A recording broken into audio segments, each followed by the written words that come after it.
What is going on, everyone? This is eman7149 here doing a review of the episodic video game series by Telltale called The Walking Dead. What a hell of a game this was. This is undoubtedly my favorite game of the year, and probably just one of my favorite games of all time, I would say. This game is just something else. It's such an emotional ride. And there is not a lot of gameplay to this, but there is so many choices and a great story and amazing characters.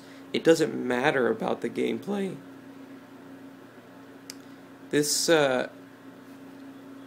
isn't just one game, it's an emotional game. And I'm not gonna lie, episode 5 right here, I cried twice in it.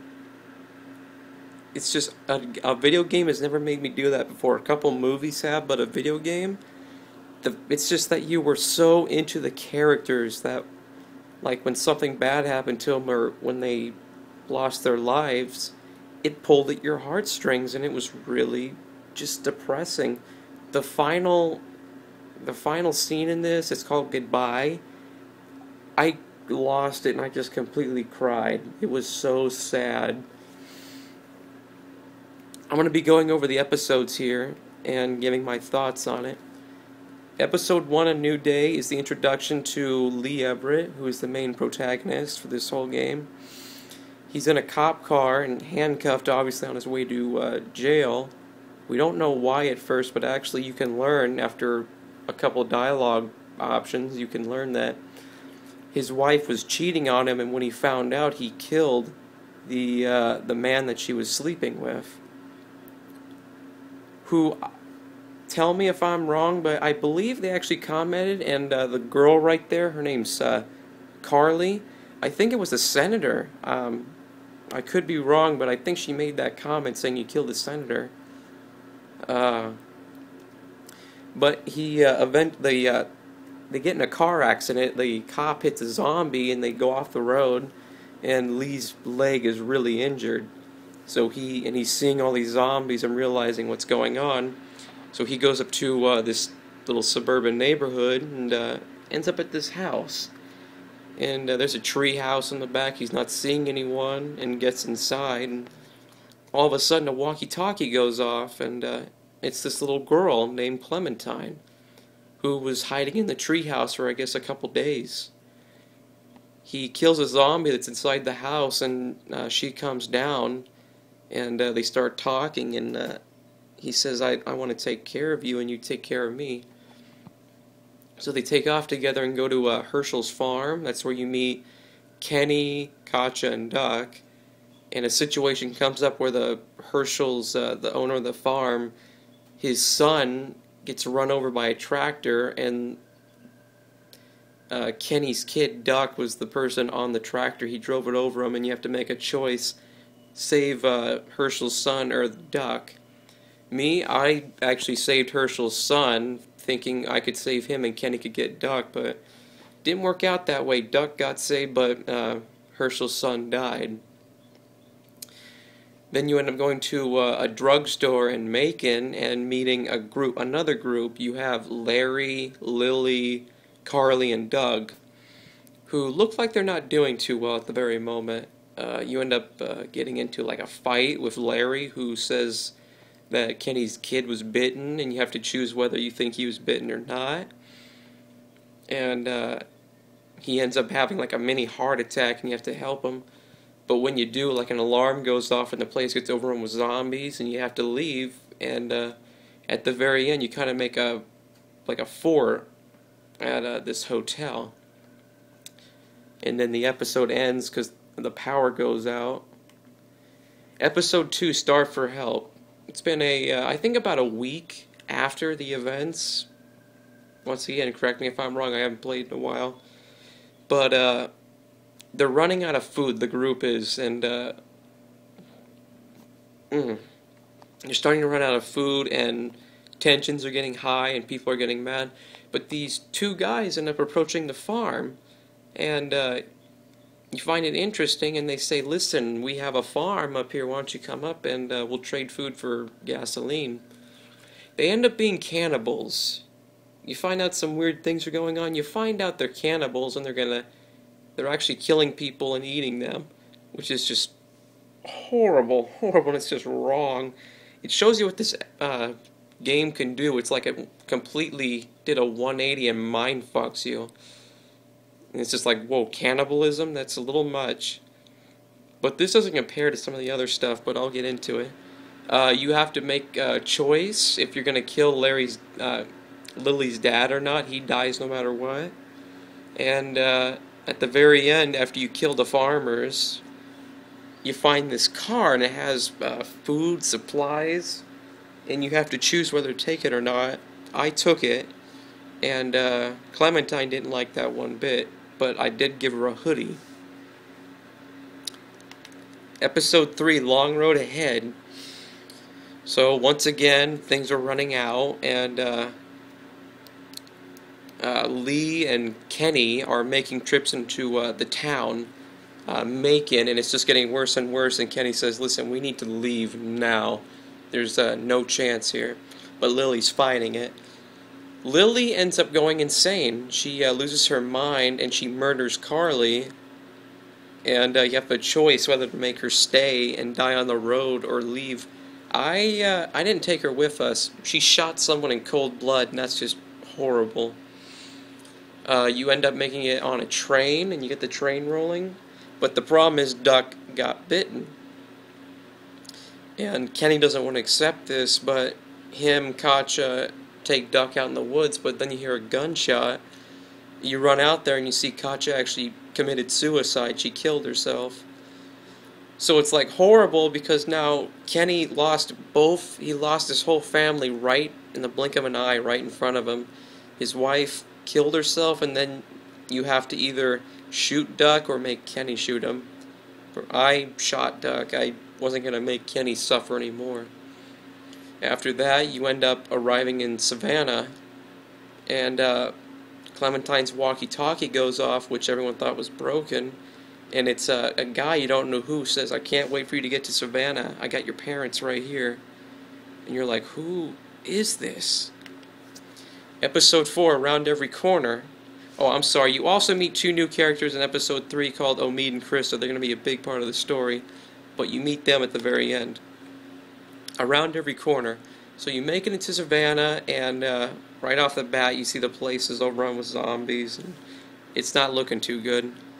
They end up going to this like house. They get inside, and tensions are getting a little high, and they got to figure out what to do.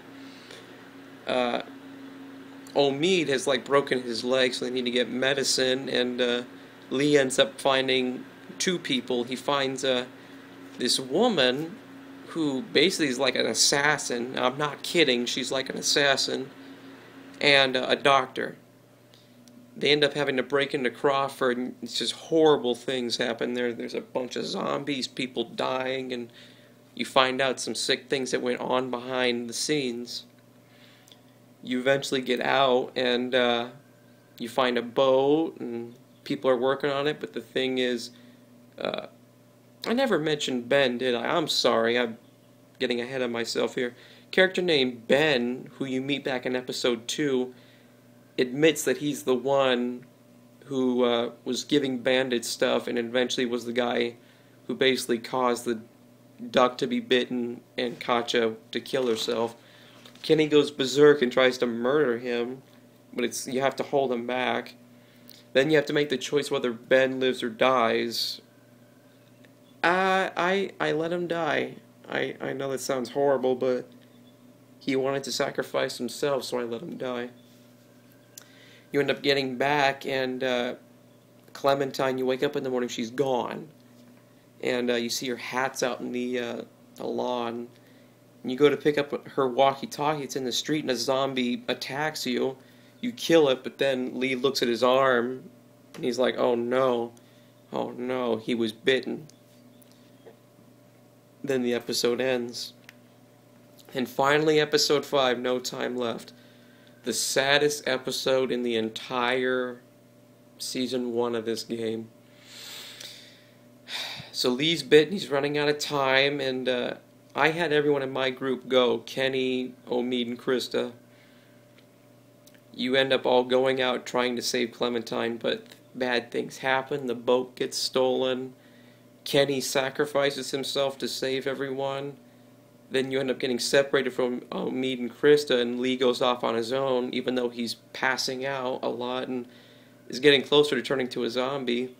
He makes it to this hotel that Clementine's parents always stayed at, and he finds her there, and he meets this stranger, the guy on the walkie-talkie. You find out this guy was the owner of the car whose supplies you actually took in episode 2 that had the hoodie, the food, and everything. And he's angry. He's very angry at you. I end up not killing him, but Clementine actually shoots him. And then he's taking Clementine out of there into the street, and he knows he's just getting weaker and weaker, and he can't go on. He passes out, and she ends up dragging him inside a garage and closes the door, and he's like, no, you can't be here, you gotta open that door, and it won't open. So then he tells her, I've been bitten, and you know what's gonna happen. And she starts, getting scared and starts crying, saying, no, you can't turn into a walker, not like this, please. And she ends up having, on her own, Lee's helping her, but how to survive, like he's telling her. Go to the door, break the door open with the baseball bat, climb on the chair, unlock the door, get the keys, then killing the zombie, and finally you have to make the last decision whether Clementine kills Lee or, walks away and lets him turn into a zombie. Really, this is kind of a split decision. Do you want to have Clementine kill him so that way he doesn't have to suffer turning into a zombie, or save that traumatic event and just go? I actually, I had her shoot him. I felt like, him not turning into a zombie, because that's just horrible. But I could see how people can say don't do it, because that's horrible to make a little girl, 9 years old, kill, the main protagonist. But yeah, Lee dies, and I cried so much just during that whole scene when they were working together, because you knew this is it, this is the final scene.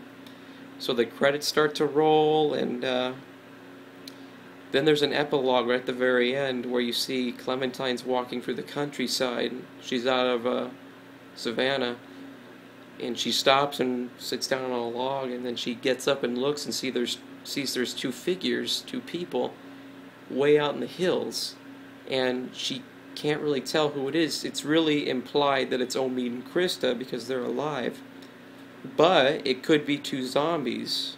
And right before she makes her decision, either yell or stay quiet, the game ends.